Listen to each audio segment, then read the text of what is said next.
Please understand your voice. Let's say from UK or from Hong Kong. United States? Yes, United States too. So, she will give a talk, the anti-aging ecosystem is shipping towards a new direction. I know her for some time. Very good background physics, please. Welcome. Yes, I do know Dr. Sofra for a very, very long time.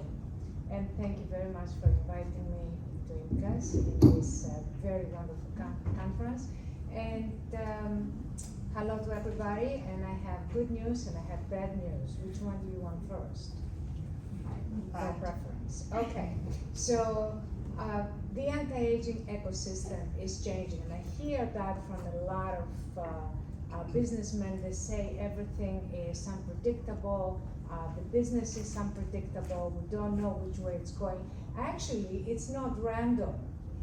What happens is that because of the pandemic, there is a sudden shift, and most people have not figured it out yet. They think that everything is the way it was. It's not. There is a shift, and the shift is going towards health. On the foreground, people are still coming to look pretty and beautiful, and they're still talking about anti-aging. At the background, everything has collapsed. So there is a sort of a foreground where everybody wants to look slim and beautiful and young, and at the background, there is always that thought, what about diabetes? What about our fatty liver? What about our health? What about our different lifestyle? It's still at the background, but soon it's going to start coming in the foreground. And this is what I'm going to talk about, that you need to start being pioneers if you want to be the first and to start making more money. So health concerns have entered everybody's mind. It's still not real, but it's there, it's right there. So the pandemic has actually broken the path to beauty, but nobody is making the jump yet.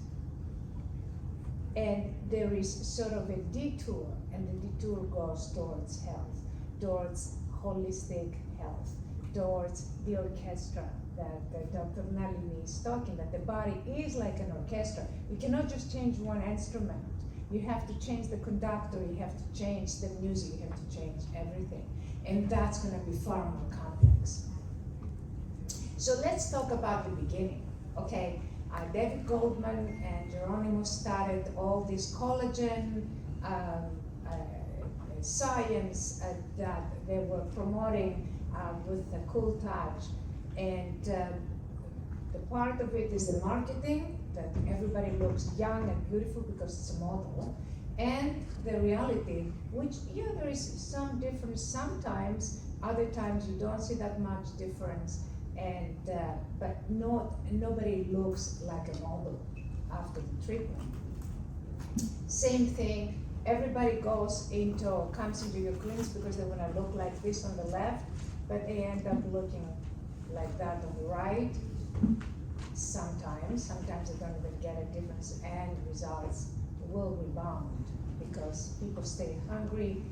Lasers will not control the hunger or metabolism, therefore things will not change.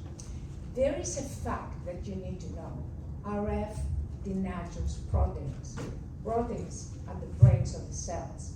So when you denature proteins, then the brains of the cells are damaged.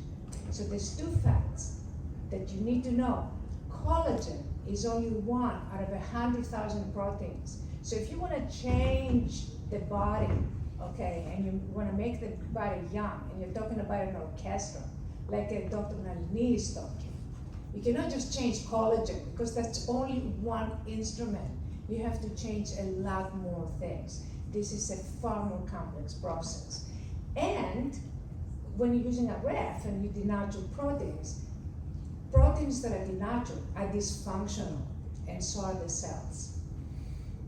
So all basically heat-producing devices, they damage proteins, they denature proteins. And we can renatural them through a resonance process. There's a lot of research now about resonance. This is not the subject of today, however. Now, there is another problem. With repeated treatments, you have the granzyme B that is basically introduced, and that is increasing inflammation and damaging the skin. Now, with the lasers that I do lipolysis, if they do lipolysis, they don't just dry the water, which is fine. If they actually do lipolysis, either they're going to end up damaging the muscle because the fat enters into the muscle, or they're going to throw all that lipids into the blood, and they could clog the arteries. If for the young people, it's great, you can do anything you like, but for the older people, it could be a problem.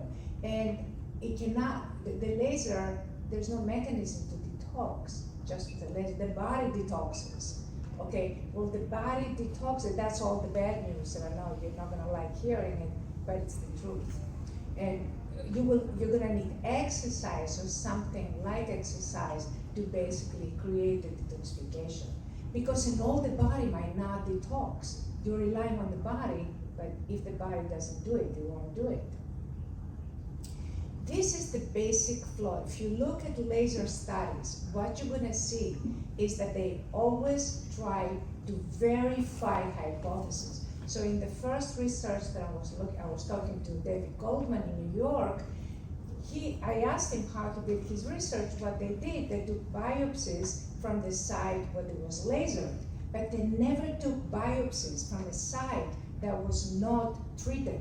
Why? Because maybe all of that collagen from the site that was not treated went to the site that was treated to kind of fill in and repair the trauma. And that would be an artifact. So according to Popper, you always have to falsify hypotheses. That's experimental research. Usually in all these laser studies, they verify hypotheses. And I have a very interesting game here. So you have 4 cards, A, B, 1, and 2, okay? And the statement says you have to try to show if the statement is true or false by turning 2 cards. And the statement is, wherever you see A, I have 1 on the other side. And when you ask people which cards are you going to turn, they say I'm going to turn A and 1. But that is only verifying the hypothesis. Basically, you have to turn A and 2, because if it's A behind 2, then the hypothesis has been falsified. I'll give it to you in a more concrete sense so you can understand. Say, every time I go to Hong Kong, I go by train, okay? And most people turn the card of Hong Kong. If it's train, then it's verified. And then they turn the card of train. But it doesn't say that if I go to Shanghai, I don't go by train, right? You can go by train anywhere you like. The card you have to turn is plain, because if it's Hong Kong behind plain, then your statement is falsified. You must falsify hypothesis. And why is health so important? Why? Because COVID has left its mark on everybody. So if you got COVID, you're gonna have neurological problems. 2 out of 3 patients that got COVID ended up in the emergency room for other related disorders. And the problem with COVID is it affects the adaptive immune system that actually recognizes the virus. So that's why people that have interference, it interferes with the interference, basically.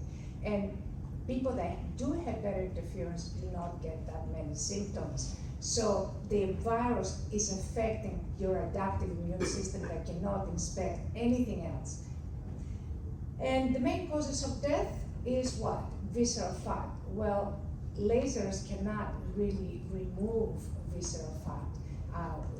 Neither does a rat. There are some studies that say we did it, but they added exercise, so you don't know which one is there. So anti-aging clinics keep offering beauty. They keep offering slimming, and they ignore the elephant in the room, which is health. But there is a problem, because the longer the system has been established, and this system has been established for many, many years, the more difficult the change. And you cannot have only one person thinking outside the box, because everybody else is in the box. So what happens in most situations is you have like several people gather together and they decide that they have to change themselves, and then they go back and they do what they also did before. Why? Because it's easier to do what you did before. It's easier to go into a sort of linear progress. When a progress that is non-linear, that is exponential, is chaotic, it makes you anxious. So making a change makes you anxious. So, however, exponential change is what gets you to be a pioneer, and it demands to have imagination and creativity. So either you're gonna sort of follow everybody with your eyes closed, or you're gonna be a pioneer, which is it's gonna be a fascinating change. So what Einstein said, don't just think outside the box, just get rid of the box altogether. So this is the change that you have to make. You have to go towards health and be a pioneer. And there is a time that you have to do that before everybody else gets there. Now, this is some of the books that I've written that have been translated in 9 different languages, and a lot of different articles that I have written as well. There's more. And if you'd like to contact me, I would like to conclude with this, please email me at science@iellios.com. Thank you very much. Thank you very much, Dr. Sandra. It's a kind of open the visions. And we have to continue next. And the next is Dr. Napahon Suphorpan.